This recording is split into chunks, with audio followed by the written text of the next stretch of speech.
നാം സ്വപ്നത്തിൽ പോലും ചിന്തിക്കാത്ത കാര്യങ്ങളായിരിക്കും ദൈവം തമ്പുരാൻ നമുക്കായി കരുതുന്നത്. എന്തമ്മാ?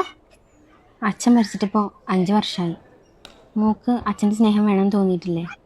തോന്നിയിട്ട് കാര്യമൊന്നുമില്ലല്ലോ അമ്മ. കാര്യമൊക്കെ ഉണ്ട് മോളെ. എന്താ കാര്യം? അമ്മ എന്നെ ഒരു കല്യാണം കഴിച്ചാ മോക്ക് ഇഷ്ടാവോ? നമുക്ക് രണ്ടാക്കും ഒരു കൂട്ടാവൂലേ? വേണ്ടമ്മ, എനിക്ക് പേടിയാ, എനിക്ക് ഇഷ്ടല്ല. എല്ലാരും മോളച്ഛനെ പോലെ ഒന്നും ആവൂല. നല്ല ആൾക്കാരുണ്ട് മോളെ. വേണ്ട, എനിക്കത് ഇഷ്ടല്ല പറഞ്ഞതല്ലേ. ഞാൻ പോവാ മോളെ. എനിക്ക് അമ്മ മാത്രം മതി. പക്ഷെ ദൈവം കരുതി വെച്ചിരിക്കുന്ന മറ്റൊന്നായിരിക്കും കേട്ടോ. ഹലോ, അഭിരാമിയുടെ അമ്മയല്ലേ? ആ, എന്താ ടീച്ചറെ? അവളൊന്ന് ട്യൂഷന് വന്നില്ലല്ലോ. എക്സാം ഉണ്ടെന്ന് പറഞ്ഞിരുന്നു. അവള് പോന്നിട്ടുണ്ടല്ലോ. അവിടെ എത്തിയില്ലേ? ഇല്ല. എന്തായാലും ഒന്ന് അന്വേഷിച്ച് നോക്കൂട്ടോ. ആ എന്നാ ശരി.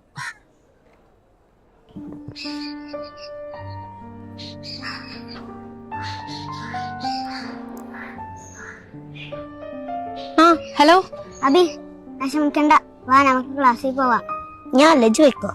എടി, ഇവിടെ അങ്ങനെ ഒറ്റയ്ക്ക് ഇരിക്കണ്ട. ഇവിടെ കള്ളുകുടിയന്മാരൊക്കെ വരുന്ന സ്ഥലാ. ഞാൻ ഇല്ല പറഞ്ഞതല്ലേ. അല്ലേലും പോയിട്ടൊന്നും കാര്യമില്ല. പരീക്ഷയുടെ സമയം തോന്നിയില്ലേ? പേടിക്കണ്ട, എവിടെയും പോവാൻ നിക്കണ്ട. ഒന്നും ചെയ്യാമെന്നല്ല.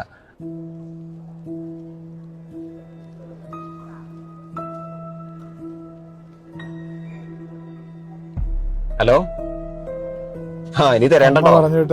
മോളിന്റെ അടുത്തുണ്ട്. ആണോ? ആ എന്നാ വീട്ടിൽ പോയാലോ?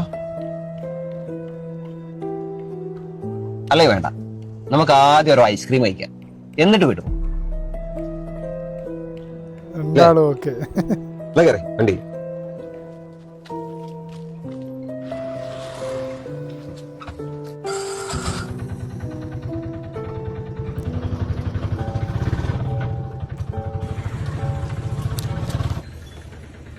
എന്താ മോളെ ചെയ്തേ? അമ്മ അങ്ങനെ പറഞ്ഞപ്പോ എനിക്ക് സങ്കടമായി. സാരമില്ല മോള് വാ. ഒരിക്കലും പ്രതീക്ഷിക്കാത്ത ഒരു ട്വിസ്റ്റ് ഉണ്ട് കേട്ടോ. താങ്ക്സ് ചേട്ടാ. ഓക്കെ, ശരി കേട്ടോ മോളെ, പോട്ടെ.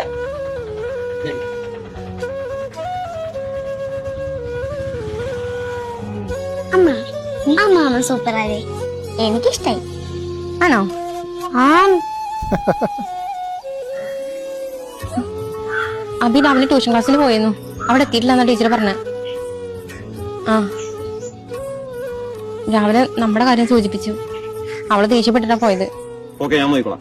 ശരി.